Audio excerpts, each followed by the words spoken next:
Henry. Please don't do this, Laura. My wife, married 7 years, was in the process of getting ready to leave, on a date, with another man. Henry, we've already discussed this. I'm going to. He wants me, and I want him. You can just accept it. Is it worth getting a divorce because of him? Laura stopped putting on makeup and turned to me. You know you won't divorce me. You know that if you divorce me, I will get the house and children, and you will have to pay me alimony and child support. I will make it so that you will hardly be able to see girls, and you will still pay me for sex with other men, but you will not receive anything yourself. She went back to applying her makeup. I was stunned that this was the same woman I had dated for a year and been married to for the past 7. She has been nothing but loving, respectful, and supportive this entire time. Now it seems that it was just a performance. She was a good actress. How would your mother feel about what you are doing? Henry, you are so naive and gullible. It was her idea. I was raised for this purpose. A woman should have power in a marriage. We are not as physically strong as men, so we need to assert our dominance in other ways. Mom did the same thing with Dad when I was little. In the end, he agreed to take his place. And you will too. Oh, sure, it will be difficult, and the fragile male ego will probably resist. But in the end, you will understand that the best solution is to just agree. She finished her makeup and straightened her hair. Laura was definitely a beautiful woman. She was Armenian, with dark skin and long, straight black hair. She did have a small nose, which she said gave her some trouble when she was younger, but she had grown it up, and now it matched her deep brown eyes, giving her an exotic, sultry look. When we got married, I truly felt like I had struck gold. While I was watching her, she rather suddenly slid her hands under her skirt, pulled down her thong, and threw it on the floor. I decided that it would only get in the way. I want him to have access to my private parts all night long. Laura, if you do this, I won't be here when you get back. She looked at me again like I was an idiot. Darling, I'm very sorry that this is so hard for you. Despite what you may think, I really love you. I decided to get married because of my feelings for you and because you are a better man and father than any other man.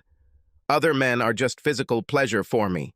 I just need more than one man can give. But if you stop tormenting me like this, I will reward you when I get home. Does she really think this is some kind of incentive?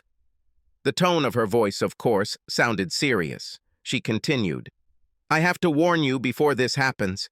I know you always like me cute and fluffy down there, but he likes a smooth girl. So I shaved it all off. The blows just kept coming. You must be joking. So some guy wants you to shave, and what he wants gets preference over what the husband wants. And should I be okay with this? You may not agree with this, but you will accept it. Like everything that you cannot change. I will no longer be able to have direct sexual contact with you. He wants me only for him, but I'll take care of you differently.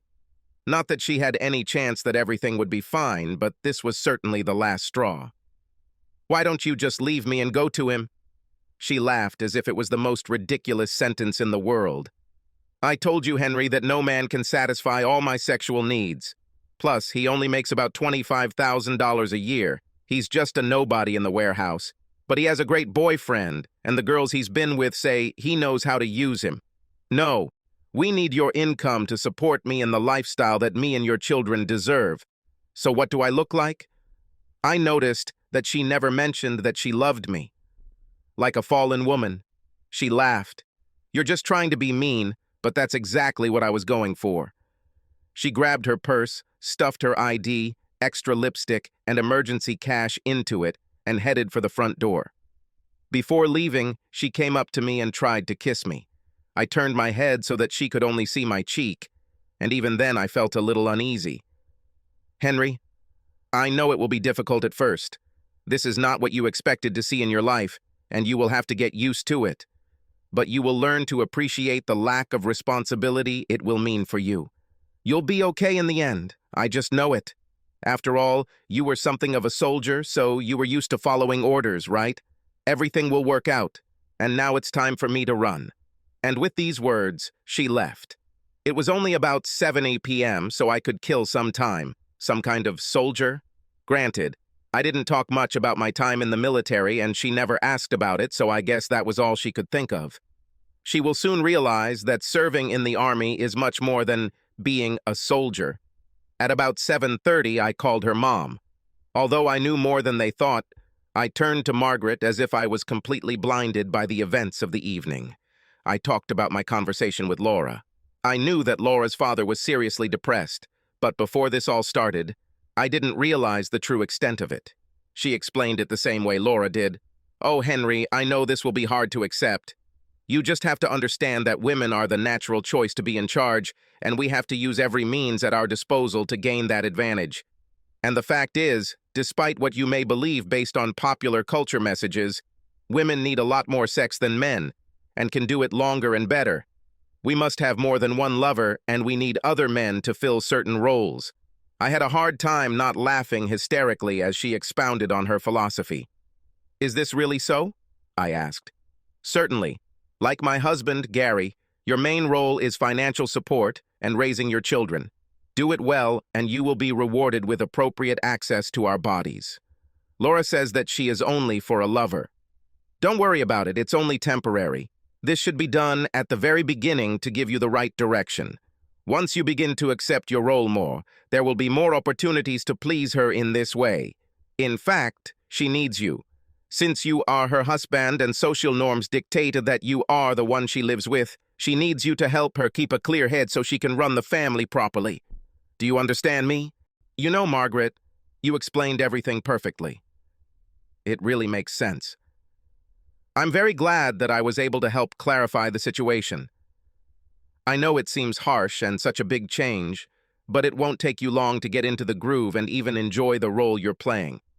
I'm sure you're right, but please make sure the girls are in bed by 9. Of course, Henry. I am happy to respect wishes in this regard. We women are not reckless, and don't hesitate to call me if you have any other questions. Perhaps I can answer them a little more clearly than Laura." Margaret's complicity in this matter will not remain without consequences. She wouldn't be harmed physically, but I figured the means she would suffer from would actually be quite painful for her. You see, I was more than aware of what Laura was planning to do. In fact, Laura was too gullible. She assumed that I would just go along with what happened day by day and that she had fooled me. But something in her behavior spoke of change. And so I reached out to a few of my brothers in arms to help me by simply doing what they did best. Alan was the smartest of us. He had been involved with intelligence units while we were overseas and knew almost everything there was to know about surveillance and electronic security. He tapped our phones and tapped Laura's car, purse, and cell phone. He had many audio recordings of her conversations with her mother, friends, and lover about what they were planning. I suspected that some of her friends were planning to pull the same shit, depending on how Laura's attempt went. David also worked in intelligence and was one of those guys who forged documents for various agents abroad. David was also one of the best computer hackers. Mark was now an executive at a company that did quite a bit of business overseas, and this gave him access to the company's private jet. He could use it as he saw fit and had few reporting requirements. And finally, there was Jason, Carl, and Dennis, JCD as we called them in the group. These guys were fighters, but they were good at it. They were excellent shooters with all types of weapons. All the guys were on alert, and at 10 p.m. the plan came into effect. My request that the kids be in bed by 9 was part of the plan. I packed several suitcases for myself and the children, mostly with items of personal and sentimental value. Sure, there were some clothes, but toys made up the bulk of the kids' things. We can buy clothes. I loaded everything into the car and drove to my relatives for the last time. I stopped in front of Margaret and Gary's house. It was dark except for the light in the living room where Laura's parents were watching TV. Jason briefed me. The kids are in bed at 9 and are probably asleep for 15 minutes or so. The subjects watched TV from 9:30. The husband made several trips to the kitchen for drinks and snacks, but that was the end of their movements for now. We're ready to come in. Just say so. Let's. JD walked up to the house. If I didn't know they were there, I wouldn't even notice them. They used only hand weapons. No automation was required for this particular operation. I just stood and looked at the living room, watching with interest as the guys entered the living room and quickly subdued Margaret and Gary. I walked slowly towards the house and entered through the front door. I heard Margaret beg, "Please don't hurt us. You must have chosen the wrong people. We didn't do anything. Our granddaughters sleep in the next room. Please, just let us go. We won't say a word to anyone. We just—" It was at that moment that she saw me enter the room and fell silent. "What are you doing, Margaret? Don't keep us in suspense. Henry, what's going on here? Either you let us go immediately or Laura will do it." "Shut up, Margaret." I had never spoken to her like that, and she was shocked. "Neither you nor Laura can do anything about it. I suggest you just listen to what I have to tell you now. Please save your questions until the end." While we were talking, JD calmly and efficiently tied each of them to chairs in the dining room. These guys were experts at this. Margaret and Gary will be stuck in these chairs until someone unties them or they somehow smash them to pieces. "Margaret, Gary, I have decided that I will not accept the future that you and your daughter tried to dictate to me. As tempting as it may be to live your life in service to your daughter and put all the responsibility on her, I just don't think it will work for me. I'm sure my sarcasm was obvious. I became aware of your little plan some time ago, and I made my own preparations. And since you went along with it and actually encouraged it, well, that means you will also suffer some consequences." "And what will be the consequences?" Margaret interrupted sarcastically. "Margaret, I asked you to postpone your questions until the end. I will provide all the information you need. But since you asked, I'll answer that question now. The consequence, in my opinion, will hurt you the most. You will never see your granddaughters again." "Henry, no! Please, no, you can't do this. Please do not." I raised my hand to stop her ranting. "I can, and I will do it. But Laura is still young. Maybe in time she will give you a replacement, but that's not my concern. She suddenly became aggressive, trying to gain the upper hand. We will find you, Henry. We will spare no expense to find you. You know we have money. We will find you, and you will be sorry. You can try, Margaret, although you're wrong about one thing. You have no money." "What are you talking about?" "Well, as one of the consequences of your actions, there were certain steps that were necessary to prevent you from making that very quest. So I had to take such an unfortunate step that all your bank accounts are empty, except so that you can stay afloat for a month or two. This includes your investment accounts, your 401k, and even that little secret bank account you and Laura opened as an emergency fund that you didn't think I knew about. How the hell could you do that? It is clear that you underestimated the resources available to me due to my military career. That's how I got my hands on almost every penny of yours, including cash advances on all your credit cards. Before you even think about following me, you will have to deal with an astonishingly crushing debt load. Gary, I hope you're not planning on retiring anytime soon. On the other hand, I will never have to work again." Gary didn't say a word, and he still doesn't. He just stared at me, although I think part of him was hoping that I would offer to take him with me. "But the good news is that you will be together. Laura won't be able to afford the house since she doesn't work, and with the mortgages I have on it, even selling the damn thing won't do anything. Her credit cards are canceled, and yours are almost maxed out. You won't have enough money to pay attention to the search, so she'll have to come live with you, and maybe between the three of you things will work out. We'll find a way anyway, bastard. Just wait. I'm looking forward to it, really. I'll even give you a little hint to help you out. Don't bother looking within the U.S. We won't be here. And don't bother looking for Henry, Riley, or Lily Weston. After tonight, these people will no longer exist, at least on paper. Neither of them could think of anything else to say, so I went and woke the girls up. Dad! They shouted in unison. We packed their things, and I explained that we were going on a little trip. They seemed excited and said Mom must be excited too. We'll get there, but not now. I drove to a private airfield where Mark's corporate jet was waiting for me. Jason will take my car to the local motel I checked into to make things a little confusing. We boarded the plane and settled in. The girls were amazed at how much space they had, at least compared to a commercial plane. And for the most part, they were free to roam and play.